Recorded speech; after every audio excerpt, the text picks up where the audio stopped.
اعوذ باللہ من الشیطان الرجیم بسم اللہ الرحمن الرحیم۔ قسم ہے قطار در قطار صف بستہ جماعتوں کی، پھر بادلوں کو کھینچ کر لے جانے والی یا برائیوں پر سختی سے جھڑکنے والی جماعتوں کی، پھر ذکر الہی یا قرآن مجید کی تلاوت کرنے والی جماعتوں کی۔ بے شک تمہارا معبود ایک ہی ہے، جو آسمانوں اور زمین کا اور جو مخلوق ان دونوں کے درمیان ہے اس کا رب ہے، اور طلوع آفتاب کے تمام مقامات کا رب ہے۔ بے شک ہم نے آسمان دنیا یعنی پہلے کرۂ سماوی کو ستاروں اور سیاروں کی زینت سے آراستہ کر دیا اور انہیں ہر سرکش شیطان سے محفوظ بنایا۔ وہ شیاطین عالم بالا کی طرف کان نہیں لگا سکتے اور ان پر ہر طرف سے انگارے پھینکے جاتے ہیں ان کو بھگانے کے لیے، اور ان کے لیے دائمی عذاب ہے۔ مگر جو شیطان ایک بار جھپٹ کر فرشتوں کی کوئی بات اچک لے تو چمکتا ہوا انگارہ اس کے پیچھے لگ جاتا ہے۔ ان سے پوچھئے کہ کیا یہ لوگ تخلیق کیے جانے میں زیادہ سخت اور مشکل ہیں، یا وہ چیزیں جنہیں ہم نے آسمانی کائنات میں تخلیق فرمایا ہے؟ بے شک ہم نے ان لوگوں کو چپکنے والے گارے سے پیدا کیا ہے۔ بلکہ آپ تعجب فرماتے ہیں اور وہ مذاق اڑاتے ہیں، اور جب انہیں نصیحت کی جاتی ہے تو نصیحت قبول نہیں کرتے، اور جب کوئی نشانی دیکھتے ہیں تو تمسخر کرتے ہیں اور کہتے ہیں کہ یہ تو صرف کھلا جادو ہے۔ کیا جب ہم مر جائیں گے اور ہم مٹی اور ہڈیاں ہو جائیں گے تو ہم یقینی طور پر دوبارہ زندہ کر کے اٹھائے جائیں گے؟ اور کیا ہمارے اگلے باپ دادا بھی اٹھائے جائیں گے؟ فرما دیجئے ہاں، اور بلکہ تم ذلیل و رسوا بھی ہوگے۔ پس وہ تو محض ایک زوردار آواز کی سخت جھڑک ہوگی، سو سب اچانک اٹھ کر دیکھنے لگ جائیں گے اور کہیں گے ہائے ہماری شامت، یہ تو جزا کا دن ہے۔ کہا جائے گا ہاں، یہ وہی فیصلہ کا دن ہے جسے تم جھٹلایا کرتے تھے۔ ان سب لوگوں کو جمع کرو جنہوں نے ظلم کیا، اور ان کے ساتھیوں اور پیروکاروں کو بھی، اور ان معبودان باطلہ کو بھی جنہیں وہ پوجا کرتے تھے اللہ کو چھوڑ کر۔ پھر ان سب کو دوزخ کی راہ پر لے چلو اور انہیں صراط کے پاس روکو، ان سے پوچھ گچھ ہوگی۔ ان سے کہا جائے گا تمہیں کیا ہوا، تم ایک دوسرے کی مدد نہیں کرتے؟ وہ مدد کیا کریں گے، بلکہ آج تو وہ خود گردنیں جھکائے کھڑے ہوں گے، اور وہ ایک دوسرے کی طرف متوجہ ہو کر باہم سوال کریں گے۔ وہ کہیں گے بے شک تم ہی تو ہمارے پاس دائیں طرف سے یعنی اپنے حق پر ہونے کی قسمیں کھاتے ہوئے آیا کرتے تھے۔ انہیں گمراہ کرنے والے پیشوا کہیں گے بلکہ تم خود ہی ایمان لانے والے نہ تھے، اور ہمارا تم پر کچھ زور اور دباؤ نہ تھا، بلکہ تم خود سرکش لوگ تھے۔ بس ہم پر ہمارے رب کا فرمان ثابت ہو گیا، اب ہم ذائقہ عذاب چکھنے والے ہیں۔ سو ہم نے تمہیں گمراہ کر دیا، بے شک ہم خود گمراہ تھے۔ پس اس دن عذاب میں وہ سب باہم شریک ہوں گے، بے شک ہم مجرموں کے ساتھ ایسا ہی کیا کرتے ہیں۔ یقیناً وہ ایسے لوگ تھے کہ جب ان سے کہا جاتا ہے کہ اللہ کے سوا کوئی لائق عبادت نہیں تو وہ تکبر کرتے تھے اور کہتے تھے کیا ہم ایک دیوانے شاعر کی خاطر اپنے معبودوں کو چھوڑنے والے ہیں؟ وہ نہ مجنوں ہے نہ شاعر، بلکہ وہ دین حق لے کر آئے ہیں، اور انہوں نے اللہ کے پیغمبروں کی تصدیق کی ہے۔ بے شک تم دردناک عذاب کا مزہ چکھنے والے ہو، اور تمہیں کوئی بدلہ نہیں دیا جائے گا مگر صرف اسی کا جو تم کیا کرتے تھے۔ ہاں مگر اللہ کے وہ برگزیدہ و منتخب بندے جنہیں نفس اور نفسانیت سے رہائی مل چکی ہے، یہی وہ لوگ ہیں جن کے لیے صبح و شام رزق خاص مقرر ہے۔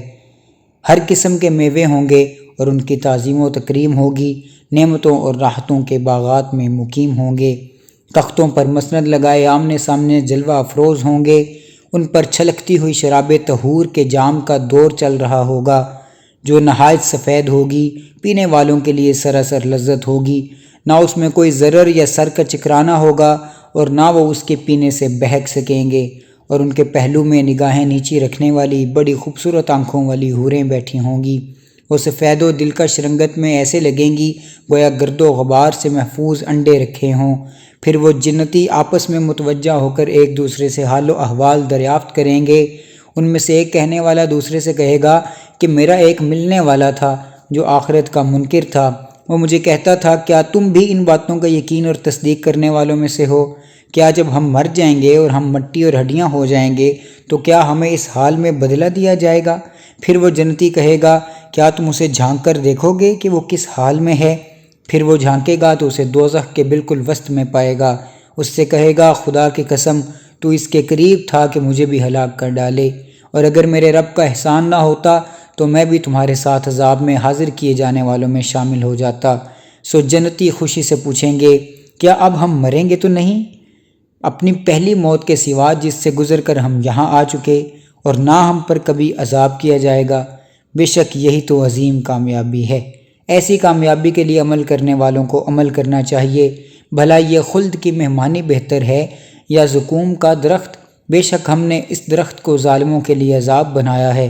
بے شک یہ ایک درخت ہے جو دوزخ کے سب سے نچلے حصہ سے نکلتا ہے، اس کے خوشے ایسے ہیں گویا بدنما شیطانوں کے سر ہوں، پس وہ دوزخی اسی میں سے کھانے والے ہیں اور اسی سے پیٹ بھرنے والے ہیں۔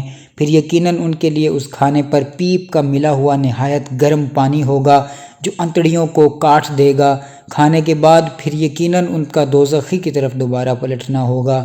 بے شک انہوں نے اپنے باپ دادا کو گمراہ پایا، سو وہ انہی کے نقش قدم پر دوڑائے جا رہے ہیں، اور در حقیقت ان سے قبل پہلے لوگوں میں بھی اکثر گمراہ ہو گئے تھے، اور یقیناً ہم نے ان میں بھی ڈر سنانے والے بھیجے، سو آپ دیکھیے کہ ان لوگوں کا انجام کیسا ہوا جو ڈرائے گئے تھے، سوائے اللہ کے چنیدہ و برگزیدہ بندوں کے۔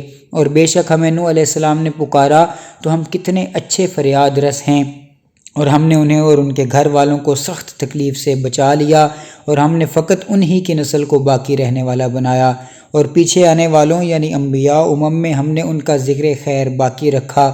سلام ہو نوح پر سب جہانوں میں، بے شک ہم نیکوکاروں کو اسی طرح بدلہ دیا کرتے ہیں۔ بے شک وہ ہمارے کامل ایمان والے بندوں میں سے تھے، پھر ہم نے دوسروں کو غرق کر دیا۔ بے شک ان کے گروہ میں سے ابراہیم علیہ السلام بھی تھے، جب وہ اپنے رب کی بارگاہ میں قلب سلیم کے ساتھ حاضر ہوئے، جبکہ انہوں نے اپنے باپ جو حقیقت میں چچا تھا، آپ بوجہ پرورش اسے باپ کہتے تھے، اور اپنی قوم سے کہا تم کن چیزوں کی پرستش کرتے ہو؟ کیا تم بہتان باندھ کر اللہ کے سوا جھوٹے معبودوں کا ارادہ کرتے ہو؟ بھلا تمام جہانوں کے رب کے بارے میں تمہارا کیا خیال ہے؟ پھر ابراہیم علیہ السلام نے انہیں وہم میں ڈالنے کے لیے ایک نظر ستاروں کی طرف کی اور کہا میری طبیعت مزحمل ہے، تمہارے ساتھ میلے پر نہیں جا سکتا، سو وہ ان سے پیٹھ پھیر کر لوٹ گئے۔ پھر ابراہیم علیہ السلام ان کے معبودوں یعنی بتوں کے پاس خاموشی سے گئے اور ان سے کہا کیا تم کھاتے نہیں ہو؟ تمہیں کیا ہے کہ تم بولتے نہیں ہو؟ پھر ابراہیم علیہ السلام پوری قوت کے ساتھ انہیں مارنے اور توڑنے لگے۔ پھر لوگ میلے سے واپسی پر دوڑتے ہوئے ان کی طرف آئے۔ ابراہیم علیہ السلام نے ان سے کہا کیا تم انہی بے جان پتھروں کو پوجتے ہو جنہیں خود تراشتے ہو، حالانکہ اللہ نے تمہیں اور تمہارے سارے کاموں کو خلق فرمایا ہے؟ وہ کہنے لگے ان کے جلانے کے لیے ایک عمارت بناؤ، پھر ان کو اس کے اندر سخت بھڑکتی آگ میں ڈال دو۔ غرض انہوں نے ابراہیم علیہ السلام کے ساتھ ایک چال چلنا چاہی، سو ہم نے انہی کو نیچا دکھا دیا، نتیجتاً آگ گلزار بن گئی۔ پھر ابراہیم علیہ السلام نے کہا میں ہجرت کر کے اپنے رب کی طرف جانے والا ہوں، وہ مجھے ضرور راستہ دکھائے گا۔ وہ ملک شام کی طرف ہجرت فرما گئے، پھر ارض مقدس میں پہنچ کر دعا کی اے میرے رب، صالحین میں سے مجھے ایک فرزند عطا فرما۔ پس ہم نے انہیں بڑے بردبار بیٹے اسماعیل علیہ السلام کی بشارت دی۔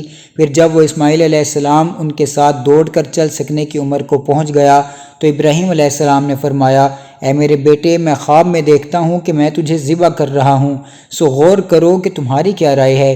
اسماعیل علیہ السلام نے کہا ابا جان وہ کام فوراً کر ڈالیے جس کا آپ کو حکم دیا جا رہا ہے، اگر اللہ نے چاہا تو آپ مجھے صبر کرنے والوں میں سے پائیں گے۔ پھر جب دونوں رضائے الہی کے سامنے جھک گئے، یعنی دونوں نے مولا کے حکم کو تسلیم کر لیا، اور ابراہیم علیہ السلام نے اسے پیشانی کے بل لٹا دیا، اور ہم نے اسے ندا دی کہ اے ابراہیم، واقعی تم نے اپنا خواب کیا خوب سچا کر دکھایا، بے شک ہم محسنوں کو ایسا ہی صلہ دیا کرتے ہیں، سو تمہیں مقام خلت سے نواز دیا گیا ہے، بے شک یہ بہت بڑی کھلی آزمائش تھی، اور ہم نے ایک بہت بڑی قربانی کے ساتھ اس کا فدیہ کر دیا، اور ہم نے پیچھے آنے والوں میں اس کا ذکر خیر برقرار رکھا۔ سلام ہو ابراہیم پر، ہم اسی طرح محسنوں کو صلہ دیا کرتے ہیں، بے شک وہ ہمارے کامل ایمان والے بندوں میں سے تھے۔ اور ہم نے اسماعیل علیہ السلام کے بعد انہیں اسحاق علیہ السلام کی بشارت دی، وہ بھی صالحین میں سے نبی تھے، اور ہم نے ان پر اور اسحاق علیہ السلام پر برکتیں نازل فرمائیں، اور ان دونوں کی نسل میں نیکوکار بھی ہیں اور اپنی جان پر کھلے ظلم شعار بھی۔ اور بے شک ہم نے موسیٰ اور ہارون علیہ السلام پر بھی احسان کیے، اور ہم نے خود ان دونوں کو اور دونوں کی قوم کو سخت تکلیف سے نجات بخشی، اور ہم نے ان کی مدد فرمائی تو وہی غالب ہو گئے، اور ہم نے ان دونوں کو واضح اور بین کتاب تورات عطا فرمائی، اور ہم نے ان دونوں کو سیدھی راہ پر چلایا، اور ہم نے ان دونوں کے حق میں بھی پیچھے آنے والوں میں ذکر خیر باقی رکھا۔ سلام ہو موسیٰ اور ہارون پر، بے شک ہم نیکوکاروں کو اسی طرح صلہ دیا کرتے ہیں۔ بے شک وہ دونوں ہمارے کامل ایمان والے بندوں میں سے تھے، اور یقیناً الیاس علیہ السلام بھی رسولوں میں سے تھے۔ جب انہوں نے اپنی قوم سے کہا، کیا تم اللہ سے نہیں ڈرتے ہو؟ کیا تم بعل نامی بت کو پوجتے ہو اور سب سے بہتر خالق کو چھوڑ دیتے ہو؟ یعنی اللہ جو تمہارا بھی رب ہے اور تمہارے اگلے باپ داداؤں کا بھی رب ہے۔ تو ان لوگوں نے یعنی قوم بابلک نے الیاس علیہ السلام کو جھٹلایا، پس وہ بھی عذاب جہنم میں حاضر کر دیے جائیں گے، سوائے اللہ کے چنے ہوئے بندوں کے۔ اور ہم نے ان کا ذکر خیر بھی پیچھے آنے والوں میں برقرار رکھا۔ سلام ہو الیاس پر، بے شک ہم نیکوکاروں کو اسی طرح صلہ دیا کرتے ہیں۔ بے شک وہ ہمارے کامل ایمان والے بندوں میں سے تھے، اور بے شک لوط علیہ السلام بھی رسولوں میں سے تھے۔ جب ہم نے ان کو اور ان کے سب گھر والوں کو نجات بخشی، سوائے اس بڑھیا کے جو پیچھے رہ جانے والوں میں تھی، پھر ہم نے دوسروں کو ہلاک کر دیا۔ اور بے شک تم لوگ ان کی اجڑی بستیوں پر مکہ سے ملک شام کی طرف جاتے ہوئے صبح کے وقت بھی گزرتے ہو اور رات کو بھی، کیا پھر بھی تم عقل نہیں رکھتے؟ اور یونس علیہ السلام بھی واقعی رسولوں میں سے تھے۔ جب وہ بھری ہوئی کشتی کی طرف دوڑے، پھر کشتی بھنور میں پھنس گئی تو انہوں نے کرہ ڈالا تو وہ کرہ میں مغلوب ہو گئے، یعنی ان کا نام نکل آیا، اور کشتی والوں نے انہیں دریا میں پھینک دیا۔ پھر مچھلی نے ان کو نگل لیا اور وہ اپنے ناپ پر نادم رہنے والے تھے۔ پھر اگر وہ اللہ کی تسبیح کرنے والوں میں سے نہ ہوتے تو اس مچھلی کے پیٹ میں اس دن تک رہتے جب لوگ قبروں سے اٹھائے جائیں گے۔ پھر ہم نے انہیں ساحل دریا پر کھلے میدان میں ڈال دیا، حالانکہ وہ بیمار تھے، اور ہم نے ان پر کدو کا بیل دار درخت اگا دیا۔ اور ہم نے انہیں ارض موصل میں قوم نینوی کے 1,00,000 یا اس سے زیادہ افراد کی طرف بھیجا تھا۔ سو آثار عذاب کو دیکھ کر وہ لوگ ایمان لائے تو ہم نے انہیں ایک وقت تک فائدہ پہنچایا۔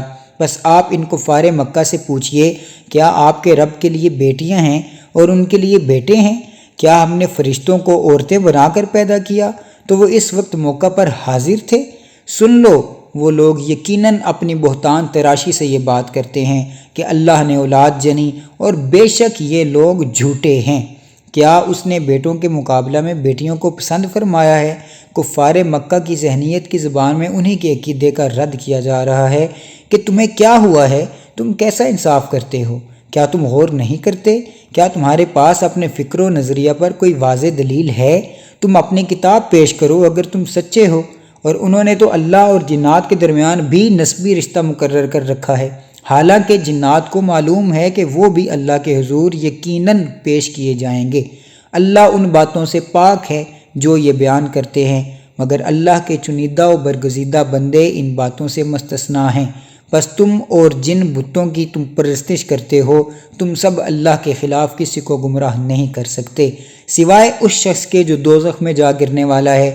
اور فرشتے کہتے ہیں، ہم میں سے بھی ہر ایک کا مقام مقرر ہے، اور یقیناً ہم تو خود صف بستہ رہنے والے ہیں، اور یقیناً ہم تو خود اللہ کی تسبیح کرنے والے ہیں۔ اور یہ لوگ یقیناً کہا کرتے تھے کہ اگر ہمارے پاس بھی پہلے لوگوں کی کوئی کتاب نصیحت ہوتی تو ہم بھی ضرور اللہ کے برگزیدہ بندے ہوتے۔ پھر اب وہ اس قرآن کے منکر ہو گئے، سو ان قریب اپنا انجام جان لیں گے۔ اور بے شک ہمارا فرمان ہمارے بھیجے ہوئے بندوں یعنی رسولوں کے حق میں پہلے صادر ہو چکا ہے کہ بے شک وہی مدد یافتہ لوگ ہیں، اور بے شک ہمارا لشکر ہی غالب ہونے والا ہے۔ بس ایک وقت تک آپ ان سے توجہ ہٹا لیجئے اور انہیں برابر دیکھتے رہیے، سو وہ عنقریب اپنا انجام دیکھ لیں گے۔ اور کیا یہ ہمارے عذاب میں جلدی کے خواہش مند ہیں؟ پھر جب وہ عذاب ان کے سامنے اترے گا تو ان کی صبح کیا ہی بری ہوگی جنہیں ڈرایا گیا تھا۔ بس آپ ان سے تھوڑی مدت تک توجہ ہٹائے رکھیے اور انہیں برابر دیکھتے رہیے، سو وہ عنقریب اپنا انجام دیکھ لیں گے۔ آپ کا رب جو عزت کا مالک ہے ان باتوں سے پاک ہے جو وہ بیان کرتے ہیں، اور تمام رسولوں پر سلام ہو، اور سب تعریفیں اللہ ہی کے لیے ہیں جو تمام جہانوں کا رب ہے۔ سورہ صاد حقیقی معنی اللہ اور رسول صلی اللہ علیہ وآلہ وسلم ہی بہتر جانتے ہیں۔ ذکر والے قرآن کی قسم، بلکہ کافر لوگ ناحق حمیت و تکبر میں اور ہمارے نبی صلی اللہ علیہ وآلہ وسلم کی مخالفت و عداوت میں مبتلا ہیں۔ ہم نے کتنی ہی امتوں کو ان سے پہلے ہلاک کر دیا تو وہ عذاب کو دیکھ کر پکارنے لگے، حالانکہ اب خلاصی اور رہائی کا وقت نہیں رہا تھا، اور انہوں نے اس بات پر تعجب کیا کہ ان کے پاس انہی میں سے ایک ڈر سنانے والا آ گیا ہے، اور کفار کہنے لگے یہ جادوگر ہے، بہت جھوٹا ہے، کیا اس نے سب معبودوں کو ایک ہی معبود بنا رکھا ہے؟ بے شک یہ تو بڑی ہی عجیب بات ہے۔ اور ان کے سردار ابو طالب کے گھر میں نبی اکرم صلی اللہ علیہ وآلہ وسلم کی مجلس سے اٹھ کر چل کھڑے ہوئے، باقی لوگوں سے یہ کہتے ہوئے کہ تم بھی چل پڑو اور اپنے معبودوں کی پرستش پر ثابت قدم رہو، یہ ضرور ایسی بات ہے جس میں کوئی غرض اور مراد ہے۔ ہم نے اس عقیدہ توحید کو آخری ملت نصرانی یا مذہب قریش میں بھی نہیں سنا، یہ صرف خود ساختہ جھوٹ ہے۔ کیا ہم سب میں سے اسی پہ یہ ذکر یعنی قرآن اتارا گیا ہے؟ بلکہ وہ میرے ذکر کی نسبت شک میں گرفتار ہیں، بلکہ انہوں نے ابھی میرے عذاب کا مزہ نہیں چکھا۔ کیا ان کے پاس آپ کے رب کی رحمت کے خزانے ہیں جو غالب ہے، بہت عطا فرمانے والا ہے؟ یا ان کے پاس آسمانوں اور زمین کی اور جو کچھ ان دونوں کے درمیان ہے اس کی بادشاہت ہے؟ اگر ہے تو انہیں چاہیے کہ رسیاں باندھ کر آسمان پر چڑھ جائیں۔ کفار کے لشکروں میں سے یہ ایک حقیر سا لشکر ہے جو اسی جگہ شکست خوردہ ہونے والا ہے، اور ان سے پہلے قوم نوح نے اور عاد نے اور بڑی مضبوط حکومت والے یا میخوں سے اذیت دینے والے فرعون نے بھی جھٹلایا تھا، اور سمود اور قوم لوط نے اور ایکا بن کے رہنے والوں نے یعنی قوم شعیب نے بھی جھٹلایا تھا۔ یہی وہ بڑے لشکر تھے، ان میں سے ہر ایک گروہ نے رسولوں کو جھٹلایا تو ان پر میرا عذاب واجب ہو گیا، اور یہ سب لوگ ایک نہایت سخت آواز یعنی چنگھاڑ کا انتظار کر رہے ہیں جس میں کچھ بھی توقف نہ ہوگا، اور وہ کہتے ہیں اے ہمارے رب، روز حساب سے پہلے ہی ہمارا حصہ ہمیں جلد دے دے۔ اے حبیب مکرم صلی اللہ علیہ وآلہ وسلم، جو کچھ وہ کہتے ہیں آپ اس پر صبر جاری رکھیے، اور ہمارے بندے داؤد علیہ السلام کا ذکر کریں جو بڑی قوت والے تھے، بے شک وہ ہماری طرف بہت رجوع کرنے والے تھے۔ بے شک ہم نے پہاڑوں کو ان کے زیر فرمان کر دیا تھا جو ان کے ساتھ مل کر شام کو اور صبح کو تسبیح کیا کرتے تھے، اور پرندوں کو بھی جو ان کے پاس جمع رہتے تھے، ہر ایک ان کی طرف اطاعت کے لیے رجوع کرنے والا تھا، اور ہم نے ان کے ملک و سلطنت کو مضبوط کر دیا تھا، اور ہم نے انہیں حکمت و دانائی اور فیصلہ کن انداز خطاب عطا کیا تھا۔ اور کیا آپ کے پاس جھگڑنے والوں کی خبر پہنچی جب وہ دیوار پھاند کر داؤد علیہ السلام کی عبادت گاہ میں داخل ہو گئے؟ جب وہ داؤد علیہ السلام کے پاس اندر آ گئے تو وہ ان سے گھبرائے۔ انہوں نے کہا گھبرائیے نہیں، ہم ایک مقدمہ میں دو فریق ہیں، ہم میں سے ایک نے دوسرے پر زیادتی کی ہے، آپ ہمارے درمیان حق و انصاف کے ساتھ فیصلہ کر دیں اور حد سے تجاوز نہ کریں اور ہمیں سیدھی راہ کی طرف رہبری کر دیں۔ بے شک یہ میرا بھائی ہے، اس کی 99 دمبیاں ہیں اور میرے پاس ایک ہی دمبی ہے، پھر کہتا ہے کہ یہ بھی میرے حوالہ کر دو، اور گفتگو میں بھی مجھے دبا لیتا ہے۔ داؤد علیہ السلام نے کہا تمہاری دمبی کو اپنی دمبیوں سے ملانے کا سوال کر کے اس نے تم سے زیادتی کی ہے، اور بے شک اکثر شریک ایک دوسرے پر زیادتی کرتے ہیں سوائے ان لوگوں کے جو ایمان لائے اور نیک عمل کیے، اور ایسے لوگ بہت کم ہیں۔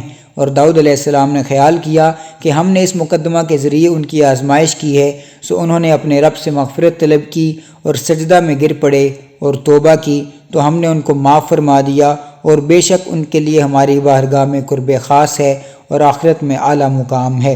اے داؤد، بے شک ہم نے آپ کو زمین میں اپنا نائب بنایا، سو تم لوگوں کے درمیان حق و انصاف کے ساتھ فیصلے یا حکومت کیا کرو اور خواہش کی پیروی نہ کرنا، ورنہ یہ پیروی تمہیں راہ خدا سے بھٹکا دے گی۔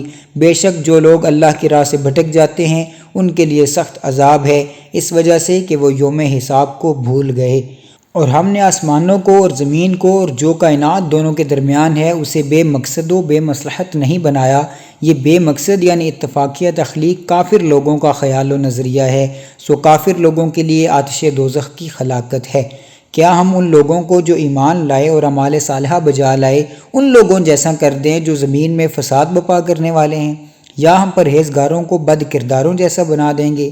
یہ کتاب برکت والی ہے جسے ہم نے آپ کی طرف نازل فرمایا ہے تاکہ دانش مند لوگ اس کی آیتوں میں غور و فکر کریں اور نصیحت حاصل کریں۔ اور ہم نے داؤد علیہ السلام کو فرزند سلیمان علیہ السلام بخشا، وہ کیا خوب بندہ تھا، بے شک وہ بڑی کثرت سے توبہ کرنے والا ہے۔ جب ان کے سامنے شام کے وقت نہایت سبک رفتار عمدہ گھوڑے پیش کیے گئے تو انہوں نے انابتاً کہا میں مال یعنی گھوڑوں کی محبت کو اپنے رب کے ذکر سے بھی زیادہ پسند کر بیٹھا ہوں، یہاں تک کہ سورج رات کے پردے میں چھپ گیا۔ انہوں نے کہا ان گھوڑوں کو میرے پاس واپس لاؤ، تو انہوں نے تلوار سے ان کی پنڈلیاں اور گردنیں کاٹ ڈالیں۔ یوں اپنی محبت کو اللہ کے تقرب کے لیے ذبح کر دیا۔ اور بے شک ہم نے سلیمان علیہ السلام کی بھی آزمائش کی اور ہم نے ان کے تخت پر ایک عجیب الخلقت جسم ڈال دیا، پھر انہوں نے دوبارہ سلطنت پا لی۔ عرض کیا اے میرے پروردگار مجھے بخش دے اور مجھے ایسی حکومت عطا فرما کہ میرے بعد کسی کو میسر نہ ہو، بے شک تو ہی بڑا عطا فرمانے والا ہے۔ پھر ہم نے ان کے لیے ہوا کو تابع کر دیا، وہ ان کے حکم سے نرم نرم چلتی تھی جہاں کہیں بھی وہ پہنچنا چاہتے، اور کل جنات و شیاطین بھی ان کے تابع کر دیے، اور ہر مامار اور غوطہ زن بھی، اور دوسرے جنات بھی جو زنجیروں میں جکڑے ہوئے تھے۔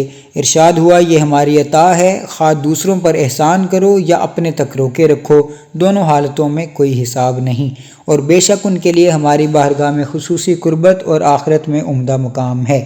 اور ہمارے بندے ایوب علیہ السلام کا ذکر کیجئے، جب انہوں نے اپنے رب کو پکارا کہ مجھے شیطان نے بڑی اذیت اور تکلیف پہنچائی ہے، ارشاد ہوا تم اپنا پاؤں زمین پر مارو، یہ پانی کا ٹھنڈا چشمہ ہے، نہانے کے لیے اور پینے کے لیے۔ اور ہم نے ان کو ان کے اہل و عیال اور ان کے ساتھ ان کے برابر مزید اہل و عیال عطا کر دیے، ہماری طرف سے خصوصی رحمت کے طور پر اور دانش مندوں کے لیے نصیحت کے طور پر۔ اے ایوب تم اپنے ہاتھ میں 100 تنکوں کی جھاڑو پکڑ لو اور اپنی قسم پوری کرنے کے لیے اس سے ایک بار اپنی زوجہ کو مارو اور قسم نہ توڑو، بے شک ہم نے اسے ثابت قدم پایا۔ ایوب علیہ السلام کیا خوب بندہ تھا، بے شک وہ ہماری طرف بہت رجوع کرنے والا تھا۔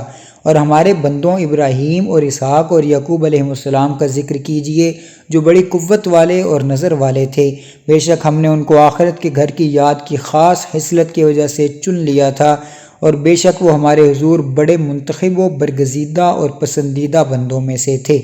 اور آپ اسماعیل اور الیسع اور ذوالکفل علیہ السلام کا بھی ذکر کیجئے، اور وہ سارے کے سارے چنے ہوئے لوگوں میں سے تھے۔ یہ وہ ذکر ہے جس کا بیان اس سورت کی پہلی آیت میں ہے، اور بے شک پرہیزگاروں کے لیے عمدہ ٹھکانہ ہے جو دائمی اقامت کے لیے باغات عدن ہیں، جن کے دروازے ان کے لیے کھلے ہوں گے۔ وہ اس میں مسندوں پر تکیے لگائے بیٹھے ہوں گے، اس میں وقفے وقفے سے بہت سے عمدہ پھل اور میوے اور لذیذ شربت طلب کرتے رہیں گے، اور ان کے پاس نیچی نگاہوں والی باحیا ہم عمر حوریں ہوں گی۔ یہ وہ نعمتیں ہیں جن کا روز حساب کے لیے تم سے وعدہ کیا جاتا ہے، بے شک یہ ہماری بخشش ہے، اسے کبھی بھی ختم نہیں ہونا۔ یہ تو مومنوں کے لیے ہے، اور بے شک سرکشوں کے لیے بہت ہی برا ٹھکانہ ہے۔ وہ دوزخ ہے، اس میں وہ داخل ہوں گے، سو بہت ہی برا بچھونا ہے۔ یہ عذاب ہے، پس انہیں یہ چکھنا چاہیے، کھولتا ہوا پانی ہے اور پیپ ہے، اور اسی شکل میں اور بھی طرح طرح کا عذاب ہے۔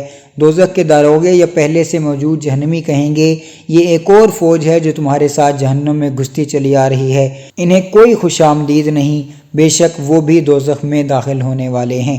وہ آنے والے کہیں گے بلکہ تم ہی ہو کہ تمہیں کوئی فراخی نصیب نہ ہو، تم ہی نے یہ کفر اور عذاب ہمارے سامنے پیش کیا، سو یہ بری قرار گاہ ہے۔ وہ کہیں گے اے ہمارے رب جس نے یہ کفر یا عذاب ہمارے لیے پیش کیا تھا، تو اسے دوزخ میں 2 گنا عذاب بڑھا دے۔ اور وہ کہیں گے ہمیں کیا ہو گیا ہے کہ ہم ان اشخاص کو یہاں نہیں دیکھتے جنہیں ہم برے لوگوں میں شمار کرتے تھے، کیا ہم ان کا ناحق مذاق اڑاتے تھے یا ہماری آنکھیں انہیں پہچاننے سے چوک گئی تھیں؟ بے شک یہ اہل جہنم کا آپس میں جھگڑنا یقیناً حق ہے۔ فرما دیجئے میں تو صرف ڈر سنانے والا ہوں، اور اللہ کے سوا کوئی معبود نہیں جو یکتا سب پر غالب ہے۔ آسمانوں اور زمین کا اور جو کائنات ان دونوں کے درمیان ہے سب کا رب ہے، بڑی عزت والا، بڑا بخشنے والا ہے۔ فرما دیجئے وہ قیامت بہت بڑی خبر ہے، تم اس سے منہ پھیرے ہوئے ہو، مجھے تو از خود عالم بالا کی جماعت ملائکہ کی کوئی خبر نہ تھی جب وہ تخلیق آدم کے بارے میں بحث و تمہیز کر رہے تھے، مجھے تو اللہ کی طرف سے وحی کی جاتی ہے، مگر یہ کہ میں صاف صاف ڈر سنانے والا ہوں۔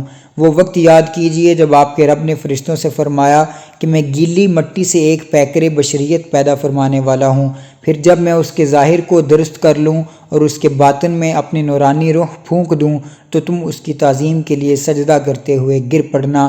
پس سب کے سب فرشتوں نے اکٹھے سجدہ کیا سوائے ابلیس کے، اس نے شان نبوت کے سامنے تکبر کیا اور کافروں میں سے ہو گیا۔